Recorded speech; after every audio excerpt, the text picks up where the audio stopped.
What I was saying is that if you define failure, although I don't think that definition is a matter of definition, definitions are always wrong. Yeah. That's the definition, actually. But the fact that we're here in SHOWstudio and this whole place was created in order to pay tribute to the process. Yeah, absolutely. So failure has nothing to do with the process. The process is always there, and it's always like a route. It's a journey. So if you have to talk about failure, what would failure be? Dead flowers can be extremely beautiful. It's true, and I think failure is a loaded word because it becomes with super negative connotations, which I quite like, because it's quite provocative. When you say that you're accepting failure, it's a sort of, rather than, it feels a more sort of, a more honest approach because you take on negative values of the word. But what I like about failure, mistakes, things that don't work out, is to see things you can never imagine. So you can sit and you can imagine what your picture or what your film will be, but you'll never know until you actually start doing it. And then you have to allow yourself to fail or to make mistakes or whatever term we use, because then you see the chink in the armour, then you see the gap that you didn't expect to see, and that'll take you somewhere else. So the way I've always worked is allowing that to happen. I think it's an important point. It's a bit like being pushed off the edge of a cliff and having to fight to get back up there, and having to fight not to fall. And it's that reaction to having to, you know, it's that, not reaction to, but it's that idea that you're having to pull on everything you can instantly to pull yourself back up again. I like that, because if I don't fall off the cliff, then I don't have that energy. I don't have that. I don't have that moment of, you know, finding whatever I can find instinctively. But you need a really deep cliff, otherwise you will just crash very fast. So this failure has to last long. So, and I was thinking of this question that I come up with every now and then. You like failure. So the question is, what do you like? Because they say that if you really want to get to know a person within 5 minutes, all you have to do is ask that person what does he or she likes in general. Right. So what do you like? It's a wide question. Well, I like the challenge. I like things that I think I can't do. So I like the idea that there's something which is frightening or difficult or something that I don't feel secure in doing. I like feeling out of my comfort zone. I'm not sure I particularly have a comfort zone anymore, but that's what I like. I don't want to, if a job comes to me and it's easy, or if it's something that I feel it'll be easy to do and it's not enjoyable. The ones that are the best are the ones which are terrifying. And all, to be honest, all taking any picture is always slightly terrifying, because you have this moment of you know, unprepared performance. You can't really prepare a picture beforehand. If you do a sketch of it, you'll never know. You'll never know what the light was like on a necklace, or you'll never know what the hair light was like in the hair or in the eyes. You can never tell that beforehand. And all those things that you see quite naturally and you respond to quite naturally, you never know beforehand. So fear is a large part of what I do, or anxiety, not anxiety, fear. So fear of performance. It's how you, because none of us know, I say none of us, no photographers really know how they create an image. You don't know what it's about. Is it about the angle of the camera? Is it about the lens you use? Is it about the lighting you use? Is it about the human relationship? Is it about your desire? Is it about your mood that day? What is it that makes you create a great photograph? And because that's so nebulous and so hard to pin down, and also so hard to practice, you can't, if you're a sports person, you can say, okay, well, to run this 100 meters quicker, I know I have to lose some weight or gain some more muscle, or you know, whatever else it is, you know, work and run in a different way. But for a photographer, how do you teach somebody to be more instinctive, more perceptive, to see things that aren't there? How can you teach yourself to see what's not in front of you? Which of course is what you're always doing. You're never really just recording what's in front of you, you're recording your emotions to what you feel, you know, to your instinct. So challenge and pleasure go together. It's not a, you're looking for something which isn't there. I don't think my role is to show what's there. So curiosity is definitely something that you need before you start anything. Yeah, you need because curiosity. You want to explore. Yeah, and you need to have that desire as well. Yes. So I guess most of my work is desire-based. But so desire is something beyond control. But when you actually create an image, do you think you actually try to have control of a situation, of... Yeah, I'm very controlling. Yeah. But I'm not very good at it. But that's what makes you... Yeah, so it's that fighting for control. And I think that happens throughout all of my work. that you're trying to, you know you start at a point where you let go of control. So the process is that you force yourself in a situation where you lose control and you try and fight to regain it. And then when you regain it, you've got to yourself to quite a different visual level. The funny thing about taking imagery is that when you first start, it's all really difficult and nothing works. You know, the pictures don't look good, the bodies don't do what they're supposed to do. Do they look good after a while? Did you ever go back to images that didn't look good for you? No, very seldom do I go back and look for new images within the shoot. Occasionally I'll find them, but I usually don't do that. Most of the way I work is to work towards an image on a shoot, and then that's it. I don't go back and revisit. Why do you think there are people who really despise being taken photographs or pictures? There are people even who don't children. Who don't like to have their own images. Yes, there are children who really would pose in order to have a picture, and people who hate it. I see that with my girls. I don't know, to be honest. I think so many people, there's so many differences in all of us. Some people have very different reasons for not wanting to be photographed. Is it a matter of narcissism, that they think that they will not look good, so they don't want to risk it? It's more easy to answer it the other way around. Why do some people want to? Want to have the affirmation of who they are, want to have their image created and shown, etc., which I think probably goes back in a sort of flip way to lack of love. So I think a lot of the people I work with, I don't want to make any broad statements, but it feels like a lot of the people I photographed over the years who wanted me to photograph them is to confirm who they are, so that they can show a parent or a loved one that they exist and they're important and that they're beautiful or that they're worthy or whatever it is. Do you have family pictures at home? No. Do you look at pictures of dead people just to remember them? No. I think that this is very healthy. Good. There aren't that many dead people in my life yet that I want to remember. It can be like a grandmother. Yes, no. No, I don't like it either. And I'm always scared of houses that you actually enter and you see all these wonderful family pictures with the dog instead of the grandmother. You know, it's always there. The golden retriever is always there. The golden retriever syndrome. The golden retriever. We used to have 2 cats, but they don't feature. The only things that my house is very modern, very minimal. It's done by an architect called David Chipfield, who's a very good friend of mine now.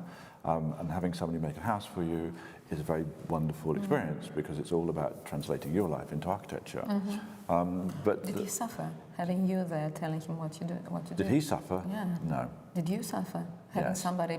I suffered for different reasons. I didn't suffer at all in the process. The process of creating a house is one of the most beautiful things I've done, and I'm lucky enough to have done it a couple of times. But no, I suffered afterwards from the reaction of the people around me in my neighbourhood who didn't like my house. That's very practical. But that's because it's such a very lovely thing to do, and you think everybody's going to be excited for you, like having a child. Not everybody. Yeah. But no, they were quite difficult with it, and it becomes a sense of they didn't like change.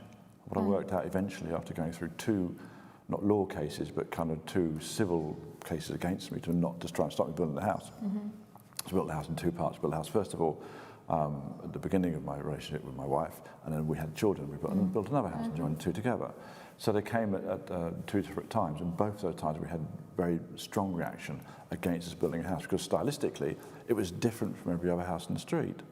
So there was a whole sort of thing where you can't build it, and to me that just represented a very negative message to send out to young people, saying, okay, the past was better, you can't change it.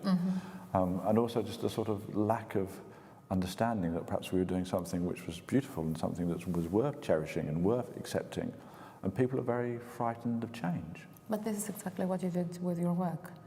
And you change people when they're actually in front of you, you're holding a camera. And since we started by talking about failure, sometimes you have like all these low lives who become heroes. Yeah. And one of the things that I love when it comes to your images, because I call you something like an imaginist. Right. Like an impressionist. So you're not even an imager. I think there's also imagination in this image. Yeah. And what I really love is that I don't see the obsession with youth. No. I don't see the obsession with sugar-coated beauty. No. I don't see the obsession of clear agenda in order to become sexy in a very specific way. And so I see creatures. It's like they're not even humans sometimes. And I'm wondering, I'm sure that you have talked about this dark beauty and all that, because this is very much you. But what really drives you there? How do you deal with the person who is standing in front of you? Is it something that has to do with your own perception? You don't let this person talk to you at all? Because sometimes I feel as if you're more exposed yourself in your images rather than the person who's in the image. Yeah.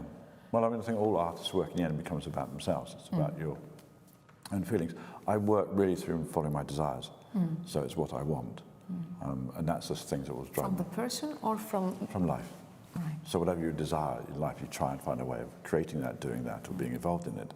So often I feel that there's something I really strongly desire, and I will do all I can to make that into a series of images or a film. So it's something I want to see, or I want to participate in, or I want to experience.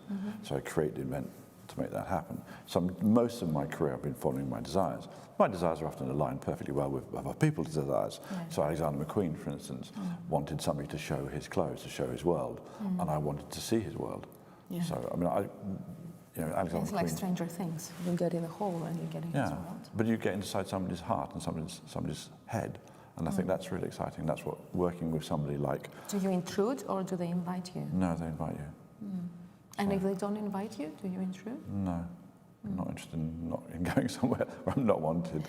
I'm thinking of religions that actually ban photography. They forbid photography, and they actually mention the second commandment from the Bible. Yes, I have it here because I'm not good when it comes to religion, but it says, "Thou shalt not make unto thyself a graven image." That's the second commandment. So it's all about suppressing pride. So the Amish, the Amish, would never have a picture of themselves. No. And even when you go to Muslim countries, you have to ask whether you can take a picture of a person. Yeah. And that also reminds us of all these Native American stories that they didn't want to be taking images because they thought that their soul will be stolen.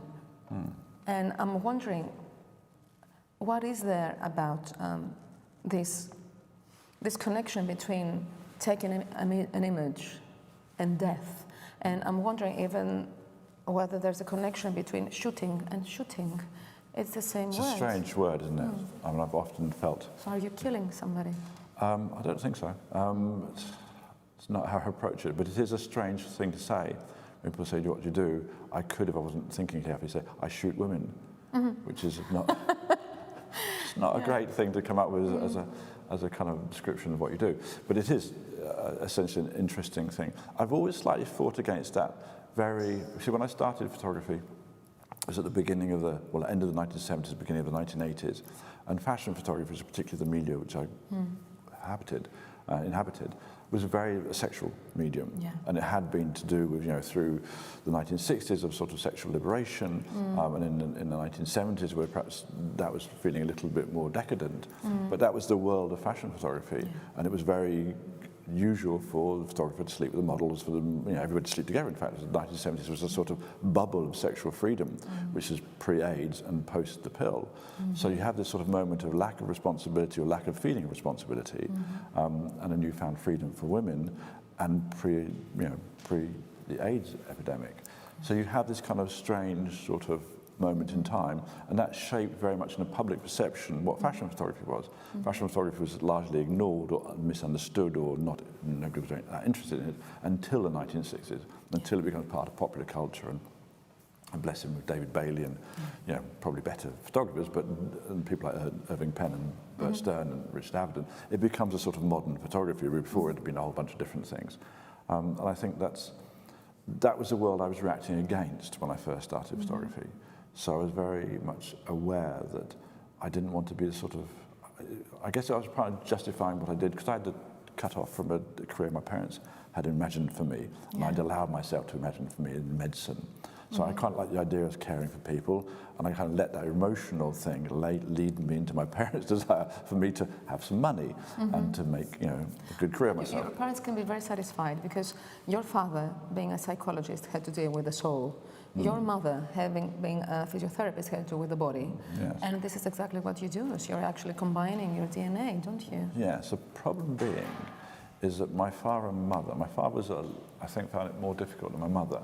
Because my father was so much in love with fashion, so she saw an in there. So my father, who professed not to be, didn't quite see it. And I think when it became clear that their advice to me wasn't the right advice. I think for a parent that's quite difficult because you have to take on board, and I'm doing it to some degree with my own children now. And your children did stay within. Well, my children, they're all in their early 20s, so they're sort of finding out who they are and what they want to be. Oh, I think they're old enough. You got them in your world. Well, we'll see. But I certainly felt that my parents felt, and my father felt it probably more keenly, not a dismissal of his advice or him as a person, but a slight sort of, well, actually, I'm going to be more successful doing something I want to do rather than what you asked me to do. And certainly more satisfied. I wasn't going to be good at what they asked me to do, and I guess I wasn't going to be a good doctor. I didn't have the gravitas to stop everything else and just study. Maybe the fact that medicine has so much to do with reality wasn't there for you, because it's as real as it gets. A body is just a system, like a car. Yes. And the fact that you do talk about the fact that if you want reality, just go there and see it. This is not what I'm giving you. Yeah. So you didn't want to be part of this real. I think we're probably giving it too much intellectual weight. I think I just wasn't prepared to study. At the age of 17, 18, the last thing I wanted to do was sit at home and read a book. If you like something, you don't have a problem working hard. That's true. That's true. Because when I started photography, it was a bit that somebody said, like, you can do the thing you want to do now. And I'd spent 2 or 3 years not doing the thing I wanted to do, sort of studying and failing, which didn't feel very good. And to be surrounded because I was at Chelsea College, Chelsea Science College, which is opposite Chelsea Arts College. I was at Chelsea Science College, and to be surrounded by people who clearly were doing what they wanted to do, and to be somebody who was not doing that, it was didn't feel good at all. I think it helps. If you see the difference between things, then you understand yourself better.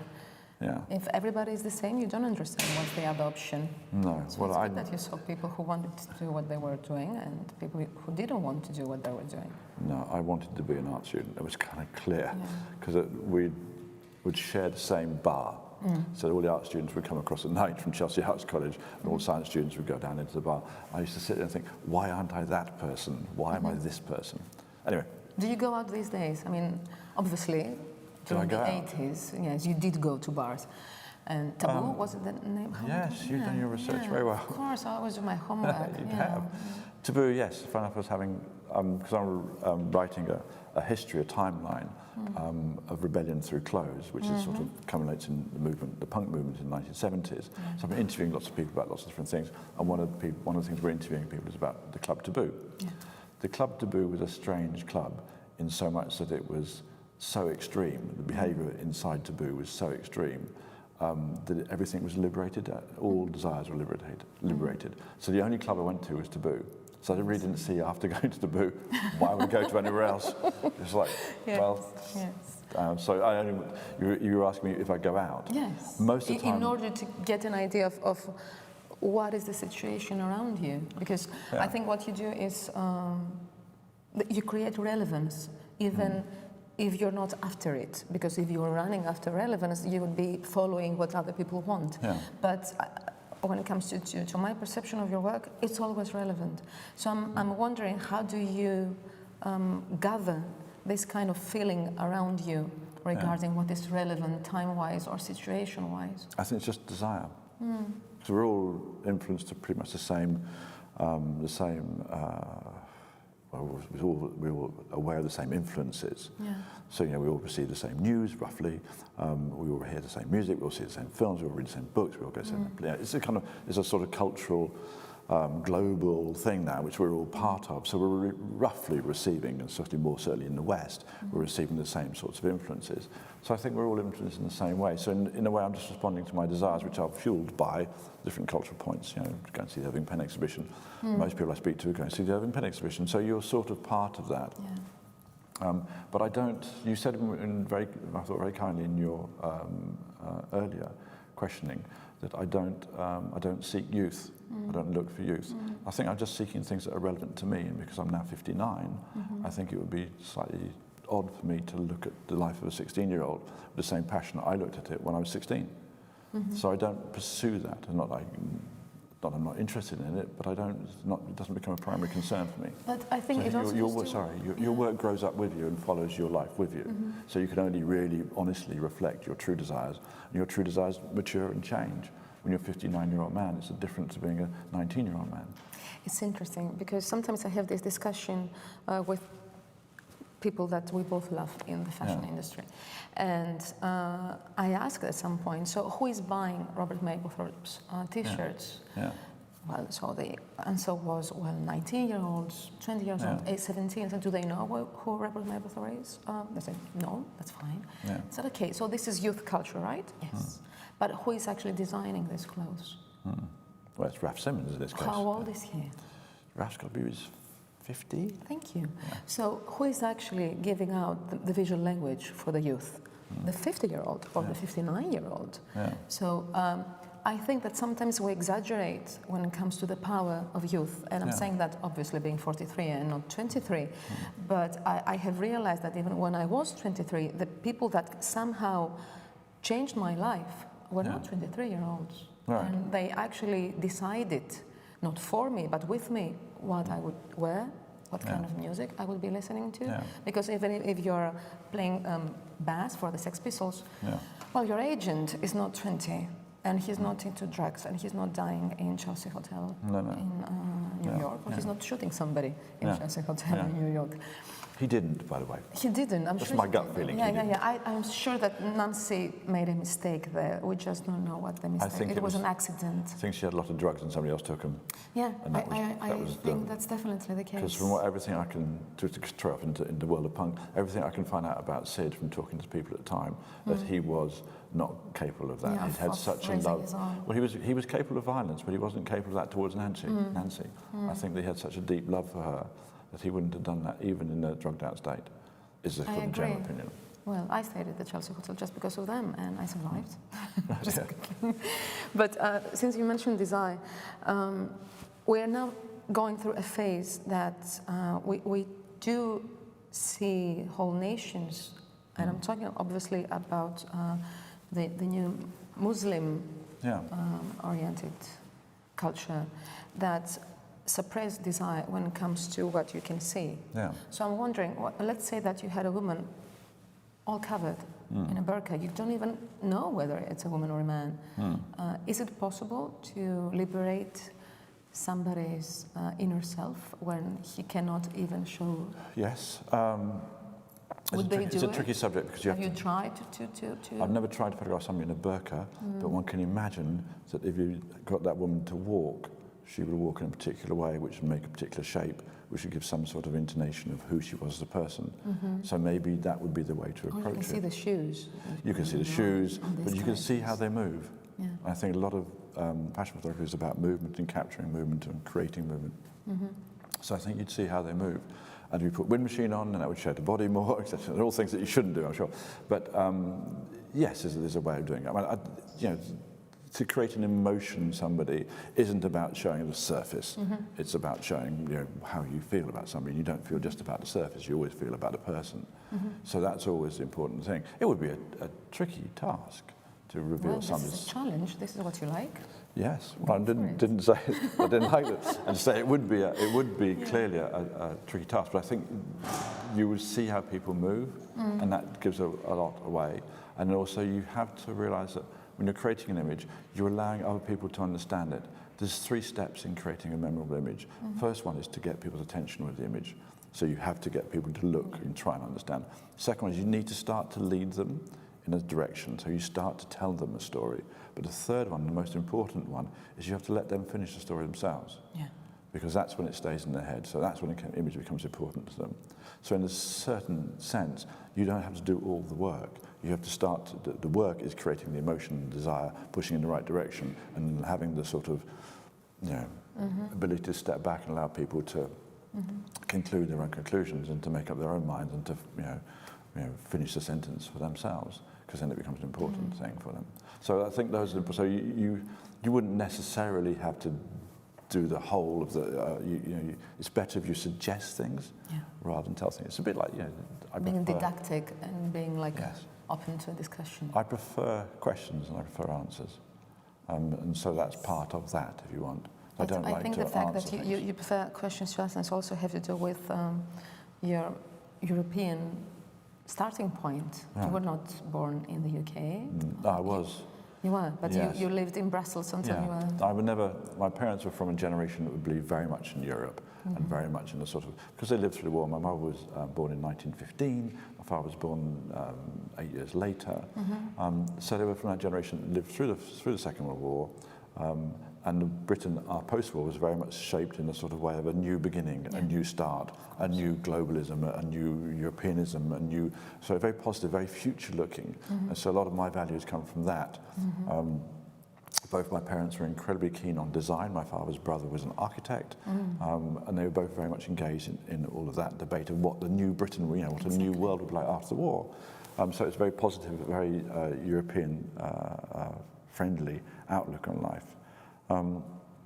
But so you are very much involved in politics in your own way, and you were there talking about Brexit and what that means. And when I was going through your Instagram account, and I could see that you were tagging as a place Europe, when your flowers are actually being uploaded there. So what's still where I live.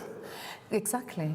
So I think it is important, and partly goes from the things that you're naturally born. I lived in England until I was 6, then moved to Paris for a year. An important year in Paris because it's the year that brings the May riots of 67. Right. So I lived there for a year. 68, sorry. And I then moved, de Gaulle removed, my father was with NATO, de Gaulle removed NATO from France, and we had to go and live in Belgium, which is a different thing. But so I had a slight sort of break in my upbringing in terms of culture. The 68 riots were very important for me because I felt them growing in the street. I remember being in my father's car, which had a CD called Diplomatique, number plate on it, which is called diplomatic number plates are orange and green, so kind of the flashiest number plates you can get. And he was very scared because we were surrounded by students and people, and they were rocking the car, and he thought they'd overturn it and we'd be, whatever it is. So I remember that very distinctly, not in fear, but just kind of this amazing. Seeing my father scared was quite a thing. But there was an important time, and you felt that unrest, that civil unrest in Paris. So it was an important time. So I lived a year in Paris and 3 years in Brussels. I learned to speak Belgium rather than French. So in Paris, I went to international school, which was horrendous. I didn't learn anything at all, other than how not to be bullied. And then I went to the Belgium school, a local Belgium school, and learned French, which learning another language, as you know, gives you not just a new set of words, but a new set of values and a new way of thinking. It's like having a different brain in, because you construct sentences and you construct reasoning in a completely different way, which is to do with the culture of that country. It's interesting that you're saying that, because when I was getting ready, I was having this discussion with Charlotte, and she told me, Nick likes long explanations rather than taglines. Yes. And I thought, oh, he's so European, isn't he? Because when you are in Great Britain, and I remember myself being a student here, it was all about bullet points. That's why you don't get real philosophy from here, but you do get like finance and commerce and crazy art, obviously. But when you go to France, you need like 3.5 hours to finish a discussion, which is going to be more interesting, definitely, but it's definitely going to be longer than it would have been here. So I think even the fact that, and you do mention words, and Lacan would be definitely on your side when it comes to that, you do explain things, and this is why I always enjoy listening to you, because you don't mind going there and then coming back and making a longer route to things. And that's also related to the idea of the process. It's much easier probably for you just to sit here, shoot somebody, as we say, and then come back and finish it within 10 minutes, but it can take much longer. Well, I think there is a part of love of French intellectualism, and the films of the Nouvelle Vague and all those sorts of things, which were sort of long discourses on life, and I like that. I like language as a thing. I like the sound of words. I love the sound of people's voices.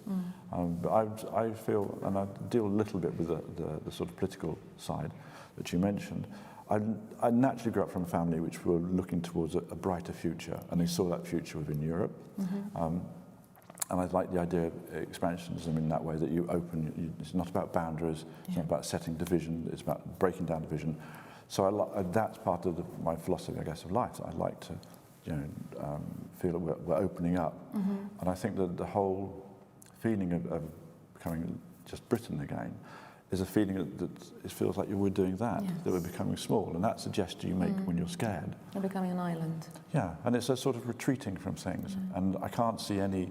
although I'm happily for people to tell me, but I still nearly 2 years down the line in this discussion, I haven't had a good reason said to me on why we should be leaving. And I'm still open to hear that. It's all about fear. It does seem about fear. And my own personal theory on this is there's a global fear. Yeah. But that's because something very, very big is happening. Yes. There's a big change happening. And I remember as a student reading the works of Alvin Toffler, who predicted through Future Shock and other books, there's this huge change in our society. This is before the internet. That I think the internet has allowed us to communicate in a way we've never been able to before. So in a sort of global sense, we never as a species could never communicate in that way. We're now allowed to. I think that makes a huge change in our cultures.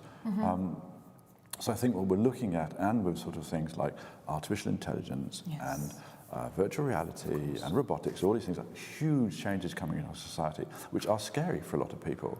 And so do you think that we can actually keep our great expectations there for a brighter future by using this vehicle, which is called technology, and now everybody's talking about the human right of having access to the internet? I really enjoy the idea that it's now becoming an issue of a human right, just like water. So if you don't have access to the internet, it's like being banned from a specific human right. And you do talk about it a lot. And I'm wondering, of course, this is a political position about having this free commuting of information and people through different kind of public spaces, because obviously the digital platforms are a public space with different kind of characteristics than the natural one or the physical one.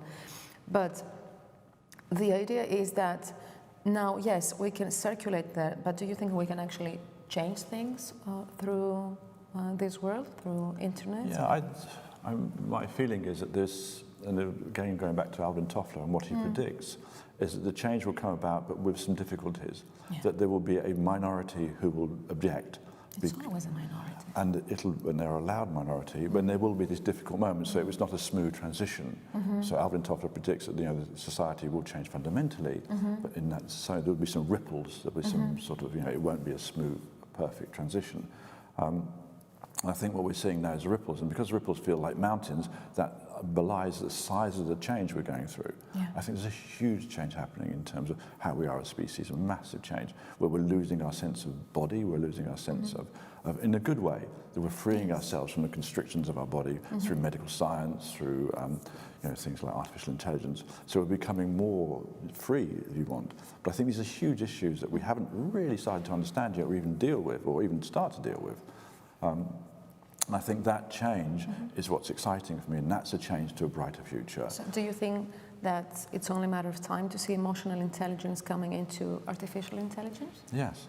I think I think that's absolutely where it's going, and quite quickly, and probably it's already there. Yes. And I think that belies a whole bunch of different issues. But I think the religious issues we're seeing at the moment, and I link that also to Brexit, is a fear of change, a fear of the future. And what is always being put across is this idea of the past was better in some way. Let's make America great again, or whatever it is. Let's build a wall. Yes, let's build. But it's that idea that you go back to an imagined world, and that's what people do a lot. And that's what people like, nostalgia. They like films that show them a safe time that they imagine ever happened, but of course it didn't. But that's what people want to go back to, and that's a very strong emotional, political message to put out. And I think that's very seductive for a lot of people who are concerned about the future, who don't understand, who see fear, and whether it's in immigration or whether it's in technology or whatever it is, whether it's in wealth or jobs or whatever, those fears of the future, which often are quite true and quite real. One shouldn't dismiss them as if they're not true. For some people, they're very real issues. But I think the idea, my thought is that those issues need to be dealt with and not given a false goal. And the idea of sort of Brexit and the idea of Trumpism and that idea is giving people a false goal, and never have. They never existed. And I think that's very dangerous. I think Where is the fashion industry within this? Lost. The reason I got involved is because a young lady called Tamara Sinsik wrote to me. Actually, she wrote to a friend of mine, to be honest, and said, I was a fashion stylist. I'm now working for a Labour MP in the government, and I'm going to all these Brexit meetings. I've been doing it with the sports industry or the car industry. The fashion industry is not represented. The fashion industry does not have a voice. Nobody is going to Parliament and lobbying their MP for the rights that you'll need if this Brexit thing happens. So that's not happening. So a friend of mine forwarded me on her email, And what this lady, Tamara Sinsik, was doing is saying, let's get people from the fashion industry to come into Parliament to talk to the MPs. And so I signed up for that, and I went down, and sadly there was only about 20 people there from the fashion industry. That was it, from an industry which creates, I can't remember what it is, £28 billion a year for the government, for the British, not for the government, for the British economy. That was represented by 20 people who turned up by chance. Why do you think people are indifferent to something that is so important to them? They don't understand the gravitas of it? I think that partly it's not represented to them in that way. I think that they're unaware that they can have a voice in it. I think if you go to Parliament, it's reasonably intimidating. Yes. It isn't a nice environment that makes you want to speak. It's an environment that makes you feel like you're a schoolboy again, and you're talking to your headmaster. It has all those, for me, it had all those connotations. It's the power of context. So I can imagine that 20 is actually a success, to be honest. So what, sorry? I think that 20 people is a success for a context like the Parliament. Yes. Because the content that the fashion industry is closer to has nothing to do with the context, like a Parliament. And we don't trust politicians anyway. I mean, it's not that we're expecting anything from them. I trust politicians more than I trust the media, to be honest. Oh, I think the politicians are probably good people who are trying to do a good job in very, very hard circumstances. Well, I have to say that even in countries like Greece, I'm very happy that it was actually the parliament that decided to pass certain laws that if the people were asked would definitely say no to them. When it comes to gay rights, when it comes to all sorts of issues about gender equality. And now that I mentioned gender, we do go through this new terms and conditions in order to talk about political correctness.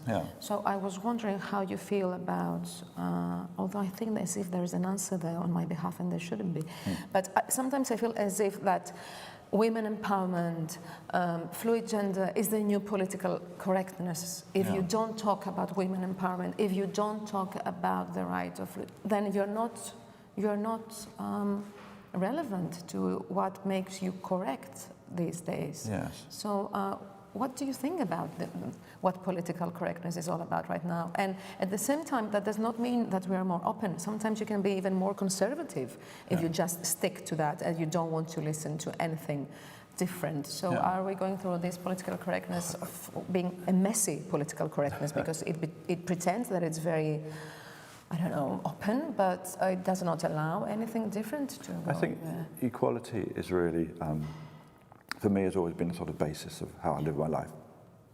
That I treat everybody equal, whatever race, sex, whatever generation they're from, whatever size they are.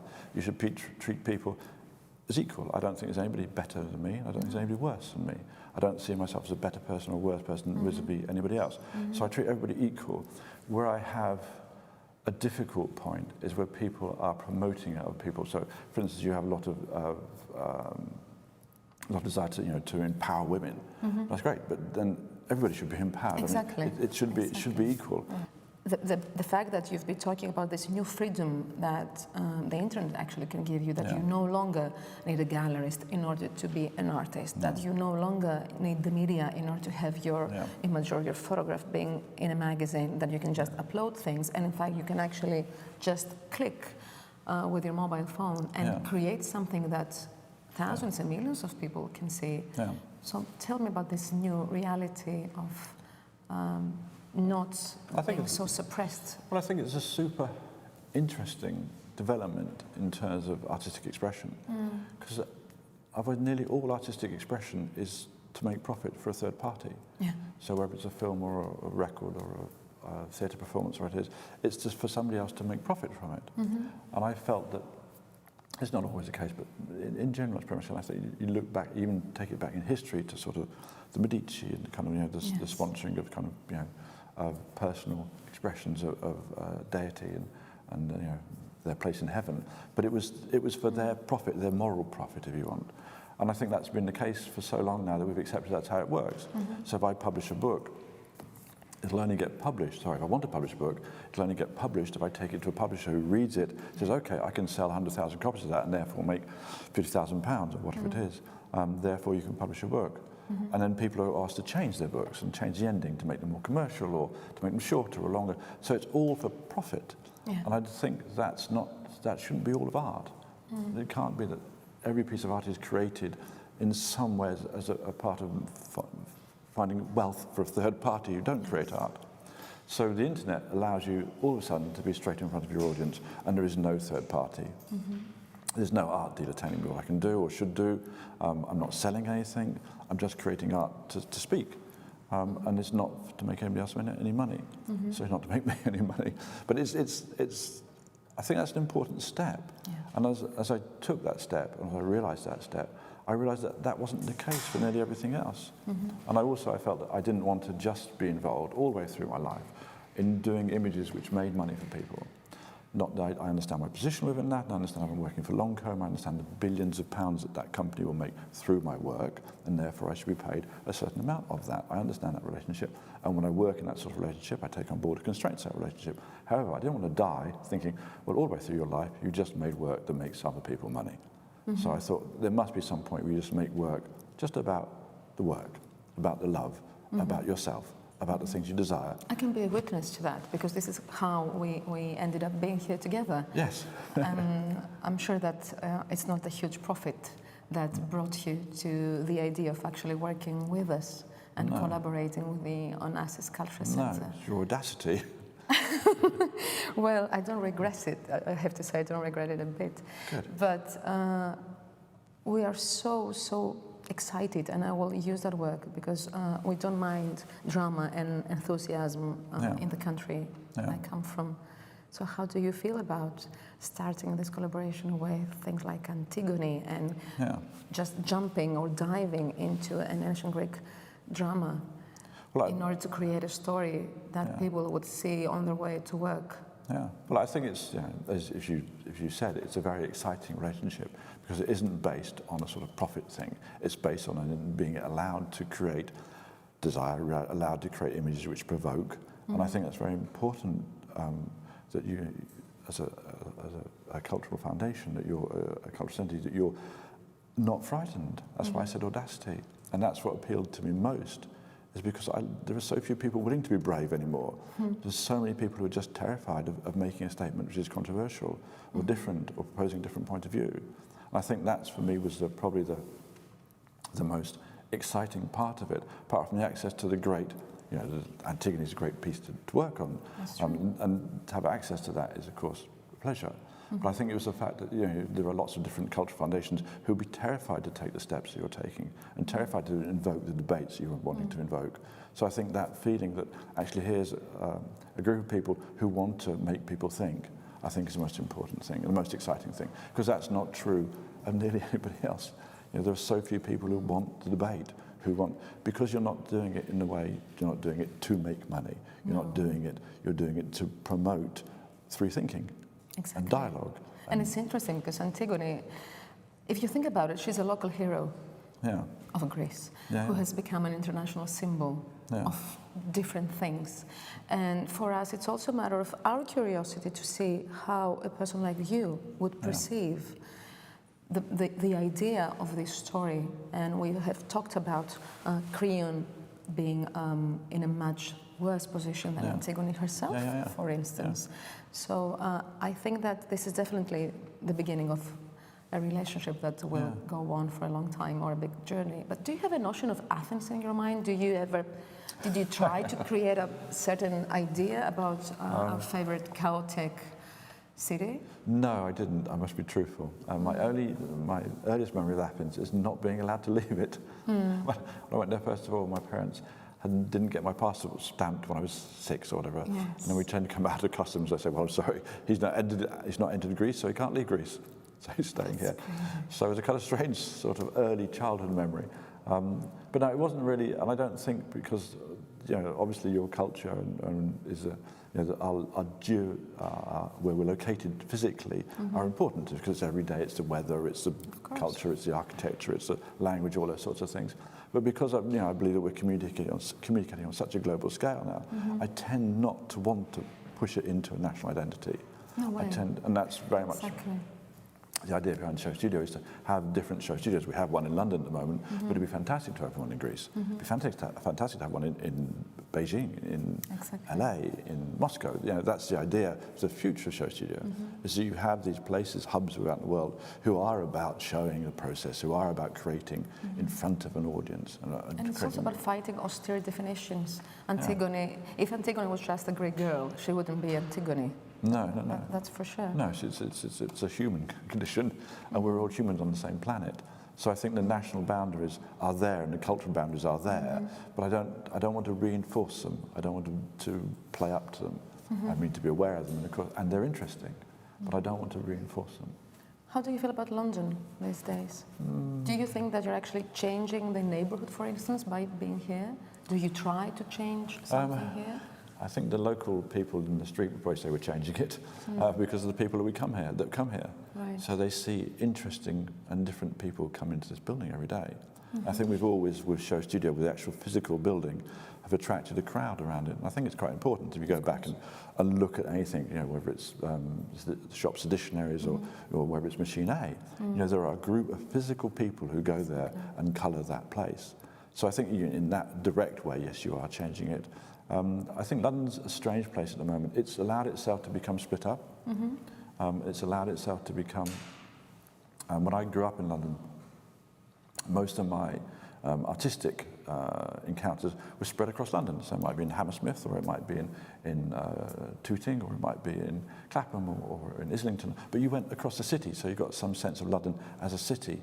Now I think there's been, because of mainly economic reasons, there's been such an emphasis put on the East End of London, and then Hackney and Hoxton. And that's almost where the only artistic milieu is now, is in Hackney and Hoxton. And I think that's very wrong for the city of London. We tried to open a bigger premises than this in Earl's Court, which is right in the west of London. Sadly, it didn't, or hasn't yet come about. But that was the idea to show a different aspect of the city. I think it's sad if the city becomes represented only artistically in one place. That's part of it. It's different kind of elitistic gentrification. And I mean, even when it comes to us and the Onassis Foundation, what we always say is that for us, culture and the arts are actually a vehicle for urban transformation and social intervention. If we don't do any of that, then we don't have to exist in that sense. I'm just going to change the subject completely, but I just remember a story that you told me last time. We had this private discussion right over here. And I remember you telling me that you were surprised once. I don't know whether you get surprised easily. I do. I doubt it. Oh, you do? Oh, then you're definitely continental European, or European in general. And I remember you telling me that you saw a picture of a serial killer in his flat with a picture that you had taken on his wall. So how did that feel? Odd. I think that it's obviously odd to see somebody who's a bad person or a complicated person.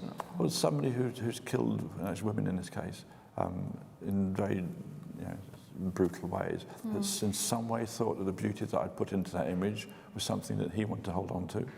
I couldn't find or reconcile for the man who would want to dismember and stab and strangle women. And would still want to have this image of beauty, or what I consider as an image of beauty, on his wall. I found that interesting, that link. I never talked to him, I never tried to contact him, he's in prison. But I do think it's interesting where your work goes and who picks up on it. Exactly. And your work has a life after it leaves you, and it's a life that I've been not very much aware of. I've started to get a little bit more aware of it. I've started to look at my work and how it fits into the sort of public vernacular, and how people see it and react to it. And I've always liked that as its placement. I've slightly fought, or at least not encouraged, the idea of putting my work in galleries. So through a lot of my career, my work has been shown on billboards or on record covers, on back of magazines, in bus stops, in all over the place. And this is where you totally lose control. Yes, but it's also where it should be. I think then people see the work and the work stand. I'm sure that this mass murderer had no idea who I was as a person. Just the image that in some way touched him. And I think it's quite, for me, it felt quite important that my work wasn't about Nick Knight, it was about the work. Yes. So I didn't need or want people. And I've kept a reasonably low personal profile. I mean, obviously now it's, you know, I do a lot of live broadcasting. I have an Instagram account. So, but previously I hadn't really wanted to push my own image or my own persona in front of my work. I want the work to be out there and the work to talk and me to have a wise thing to do. So I do think it's interesting where the work goes after it leaves you. And it's not something that we're ever taught as image makers or photographers to really think about. You think about creating work, which is going to a magazine or going to a book or a gallery to be sold as a print or to be to sell other people's goods. But you're not really taught to think about how that work continues to exist and how other people who don't have that primary, you know, that this man wasn't buying it because he wanted to buy the book. It was a book cover, in fact, it was a postcard of a book cover. He had it on the wall because it touched something in him or meant something to him. But we don't consider that other life for our work. And I think that's an interesting part of it, which often we're not given the facility to understand that. Would you take a picture of a dead person? Would I? Yeah. Or have you? I was just trying to think whether I had. You could remember that, wouldn't you? You'd think I would be able to remember that, wouldn't you? I photographed my father when I thought he was dead, which is quite difficult. But he wasn't. No, he wasn't. My father died within 6 months. He went from being an intelligent man to being a vegetable. He got a very quick-acting dementia, a vascular dementia, so he lost his mind very quickly and lost his physical ability. And I remember thinking, I was talking to Britt, my assistant, about this the other day. We were looking through a book of Richard Avedon's work and how he photographed his father dying of cancer.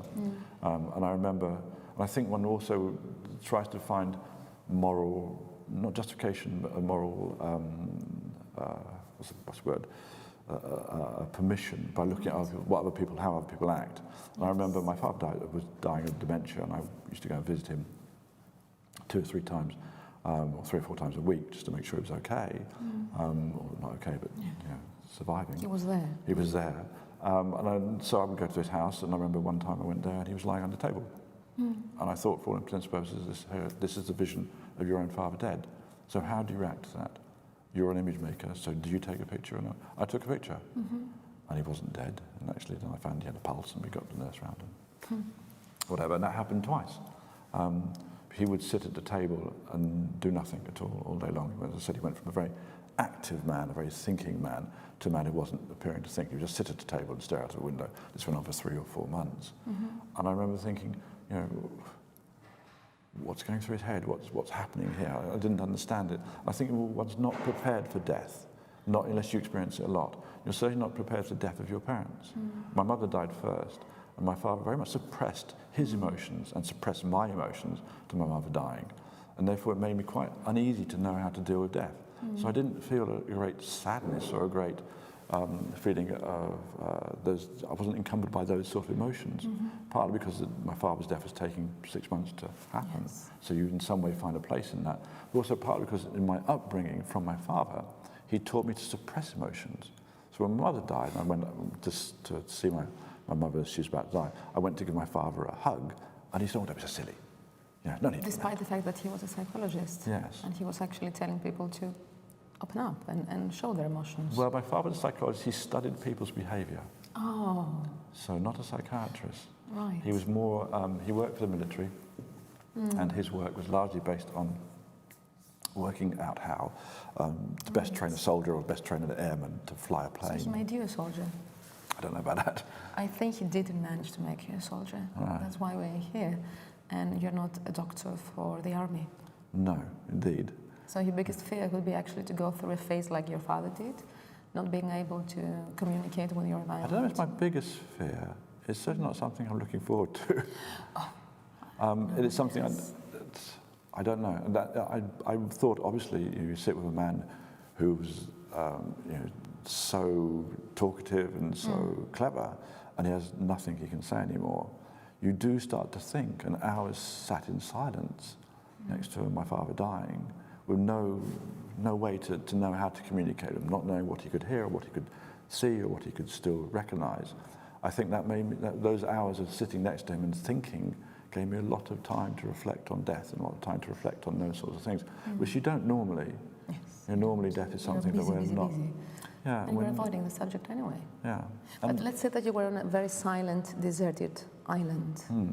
What would you choose, like 6 books or a camera? Camera. That says it all, doesn't it? Yes. Or 6 books you can reflect with a camera, you can create. I think you said it all. Thank you so much. My pleasure.